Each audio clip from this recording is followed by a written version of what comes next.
Hello all, नमस्ते। बहुत बहुत स्वागत है आपका निक्कू चौधरी। मैं हूं नताशा, स्वागत है आपका। मुझे थोड़ी प्रॉब्लम हो रही है आज बोलने में ना।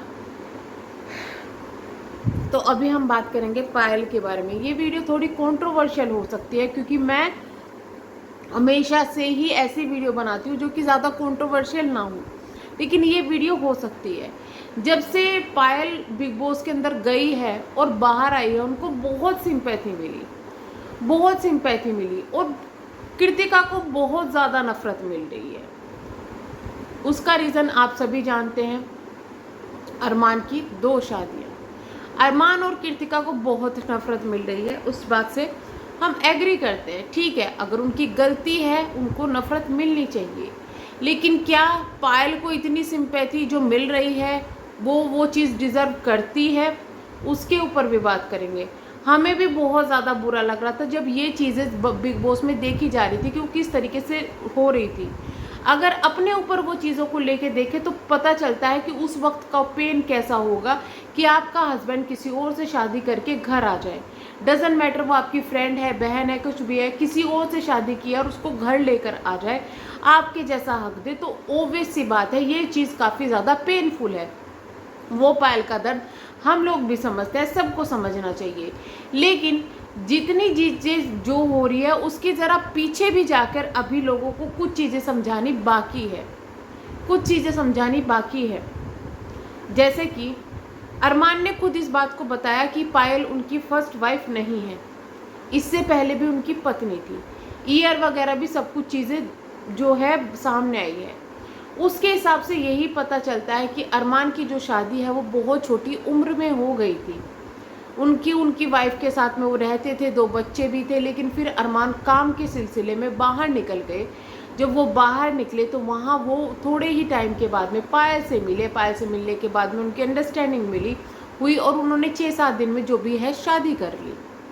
उस वक्त वो मैरिड थे, उनकी वाइफ थी, उनके घर में बच्चे थे। पायल को क्या ये चीज़ें नहीं पता था कि वो मैरिड है या उनके बच्चे हैं? पायल को भी ये चीज़ें पता होगी, और नहीं तो शादी के बाद तो पता ही चली होगी कि भाई इस तरीके से इनके बच्चे हैं। तो पायल ने भी तो वही चीज़ करी है ना, कि जो चीज़ें आज उसके बाद कृतिका ने उनके साथ में की, पायल ने भी वही सेम गलती करी हुई है। पहला तो अपने घर वालों को छोड़कर किसी लड़के के चक्कर में भागकर, दूसरा अपने एक ऐसे इंसान से शादी करना जो कि पहले से ही शादीशुदा है। इतना ही नहीं, उसके बाद जो उनकी फर्स्ट वाइफ है, अब उसके साथ क्या डील हुई है क्या नहीं हुई है, बट वो इनके साथ नहीं रही, उसको तलाक दे दिया गया, दोनों बच्चे भी वो लेके चली गई। अब आप सोच सकते हैं उनका फ्यूचर क्या हुआ होगा। एक तो फाइनेंशियली उसको इतनी ज़्यादा प्रॉब्लम हुई होगी क्योंकि वो कुछ काम नहीं करती थी। दूसरी बात ये, अपने घर में जाके रहना 2 बच्चों के साथ, वो भी किसी औरत के लिए ईजी नहीं होता। 2 बच्चों को कोई बाहर वाला भी एक्सेप्ट करने के लिए तैयार नहीं होता। हो सकता है उनकी वाइफ की दूसरी शादी हुई हो, बट बच्चों का क्या बच्चों को वो प्यार मिला होगा? और जिस वक्त अरमान मलिक का ये तलाक हुआ था, उनके पास में चीकू भी था, उनका बेटा भी था। तो ये चीज़ें थोड़ी सोच समझने की है, जो पायल ने किसी के साथ किया था वो पायल के पास में लौट के आया है। हालांकि अब हालात बहुत अलग है, पायल ने समझौता कर लिया, पायल को समझौता करना पड़ा। पहला तो रीज़न यही है कि भाई उनके पास में कोई और चारा नहीं था।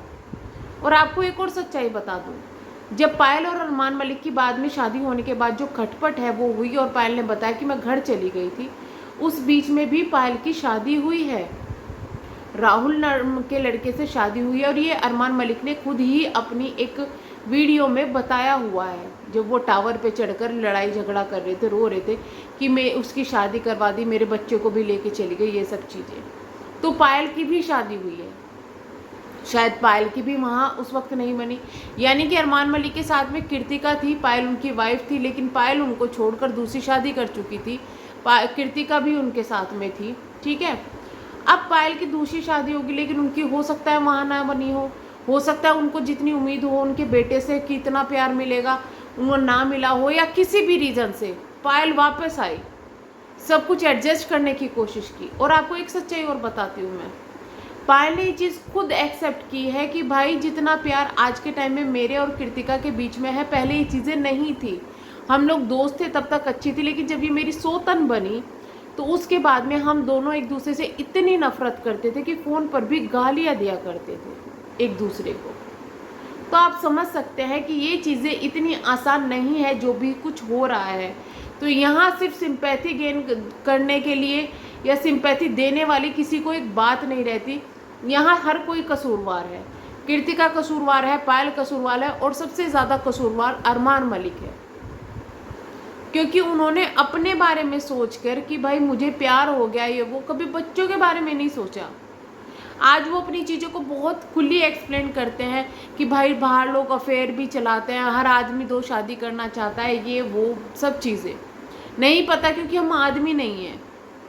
हमें नहीं पता कि भाई 2 आदमी शादी करना चाहता है या नहीं करना चाहता, लेकिन डिपेंड करता है कि वो किस कंडीशन में क्या कर रहा है। आपने बेवफाई की है, पहले एक पत्नी के साथ, फिर दूसरी पत्नी के साथ में, और आप किसी चीज़ को जस्टिफाई नहीं कर सकते उस चीज़ में।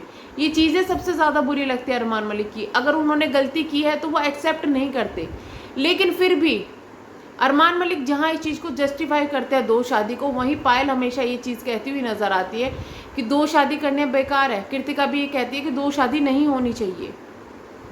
तो थोड़ी सी चीज़ें यहाँ पर कोई कल्पिट नहीं है, किसी को इतना ज़्यादा, लोग बहुत ज़्यादा मैं देख रही हूँ परेशान है, अरे यार बेचारी बेचारी। तो भाई कर्मा बहकाया है, वही चीज़ें हैं। आज के टाइम में पायल बहुत अच्छी तरीके से रह रही है, अपनी फैमिली को बहुत अच्छी तरीके से संभाली है।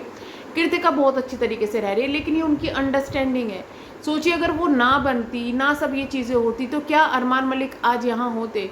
कई चीज़ें किस्मत पर भी छोड़ते हैं, किस्मत में जो लिख दिया है ना वो चीज़ें हो जाती है, और इंसान का दिमाग भी उस तरीके से पलट जाता है। हम ये नहीं कह रहे कि पायल बिल्कुल ही कसूरवार है, बिल्कुल ही गुनहगार है, नहीं, लेकिन जो चीज़ें सोशल मीडिया पर सामने आई है उनको भी इग्नोर नहीं कर सकते, उनको भी रिग्रेट नहीं कर सकते, उनको भी निगलेक्ट नहीं कर सकते, उनको भी मना नहीं कर सकते कि ये चीज़ें नहीं हुई हैं। तो चलिए हम करते हैं वीडियो को एंड, मिलेंगे नेक्स्ट वीडियो में, तब तक के लिए बाय बाय। और मेरे ख्याल से तो सबसे ज़्यादा सिंपैथी उस लेडी के लिए है जिसको सबसे पहले छोड़ा गया था। उसके लिए बहुत सारी चीज़ें बोली गई, नेचर अच्छा नहीं था, ये नहीं अच्छा था, वो नहीं अच्छा था, लेकिन जब तक 2 बच्चे पैदा हुए तब तक सब कुछ सही था। जहाँ दूसरी औरत मिली, पहली को छोड़ दिया और पहली इतनी बेकार हो गई, तो वो चीज़ें भी थोड़ी सोच समझने की हैं। चलिए हम करते हैं वीडियो को एंड, बाकी किसी के लिए हेट नहीं है, किसी के लिए कुछ नहीं है। मिलते हैं नेक्स्ट वीडियो में, तब तक के लिए bye bye. Thank you so much. अगर आप चैनल पर नए हैं तो प्लीज़ चैनल को सब्सक्राइब, वीडियो को लाइक ज़रूर कीजिएगा। मिलते हैं नेक्स्ट वीडियो में नेक्स्ट अपडेट के साथ में, तब तक के लिए बाय बाय।